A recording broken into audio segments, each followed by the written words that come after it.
Hello, I'm Robin Phillips, and I'd like to welcome you to the first in a series of online tutorials about how to find information on the internet. Now, in this first video, we're going to talk about what the internet actually is. Now, most of us think we probably have a pretty good idea of what the internet is. After all, it's what comes up when you type or speak a query into Google, or it's the vast web of interconnected computer networks that are publicly available to anyone with a connection. Now, these descriptions of the internet are not false, but they are only half correct. Um, the reality is that the internet is not one place, it's two. The internet consists of the websites that are publicly available to everyone, and that is called the open web. But there is another part of the internet that is called by various names: the deep web, the licensed web, the proprietary web. And this is the part of the internet that encompasses all the online journals, databases, and scholarly publications that form the backbone of academic research, in which you can typically only access from university libraries. So here are some definitions of these two parts of the internet: the open web and the licensed web. Most of us know how the open web works, at least from the user's perspective. But how exactly does the licensed web work? The best way to answer this question is to take a fictional example.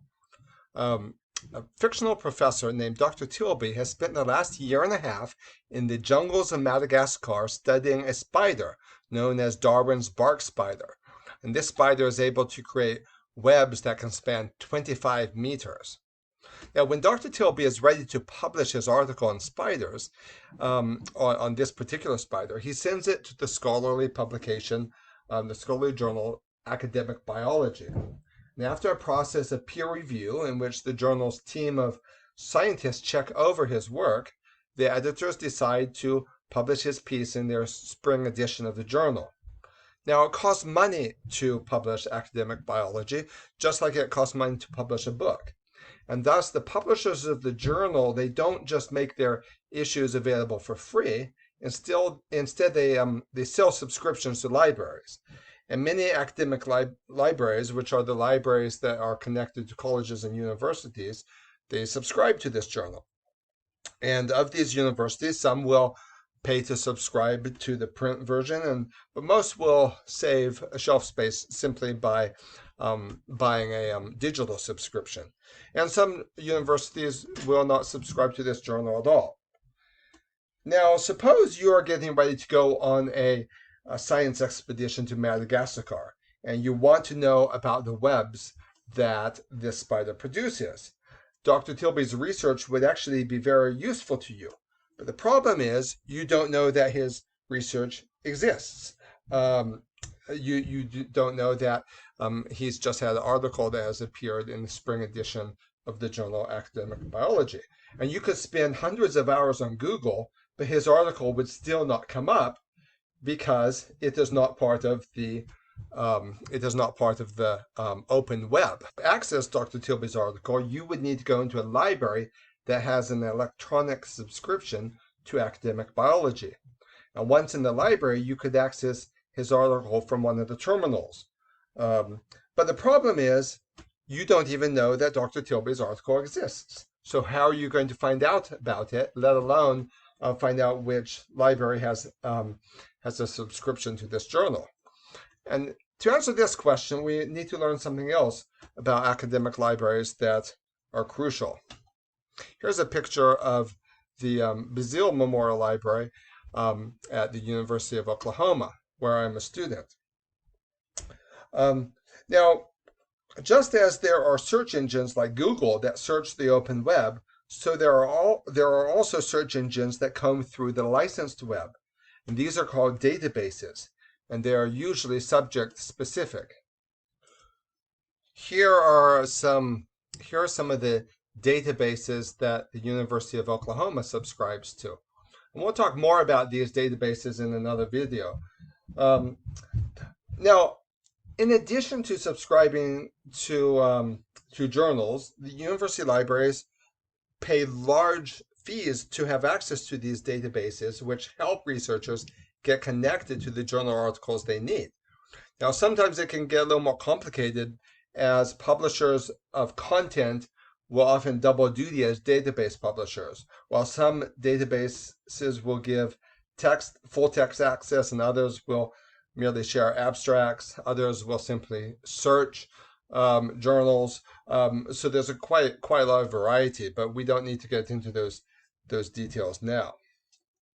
Now let's put this all together and see what it looks like in practice for you as a researcher. You walk into a university library and you go up to the reference desk. And here you explain that you explain what your query is. Let's say that you're looking for information on Darwin's bark spider. And don't be afraid to ask for help, because reference librarians love to help students with research. They love to answer people's questions. And the reference librarian can then point you to the right database, perhaps even helping you with your search. And by searching through the database, you would likely come across the article that Dr. Tilby published in Academic Biology, as well as many other helpful resources about this spider. And in future videos, we'll actually talk more about how to search databases and what the best practices are. But for now, the first step is just to go into the library and ask for help. Anyone can use an academic library, even if you're not a student of that institution. And while you would not be able to check out books without being a member of the university, you can often download journal articles as PDFs and then email them to yourself. You can save them to your Google Jump Drive. You can even take a flash drive into the library and save articles onto your flash drive. So let's review what we've seen so far.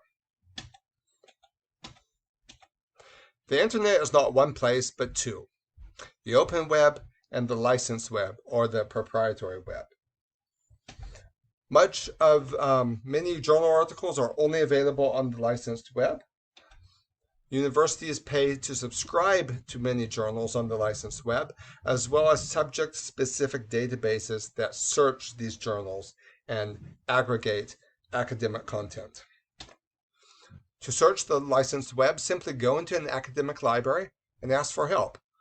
Bring a flash drive, or be prepared to save to the cloud. And in another video, we will talk about why these academic publications on the proprietary web, why they are important for researchers, and how you can leverage them when writing papers. Hope to see you in the future videos. Thank you for your attention.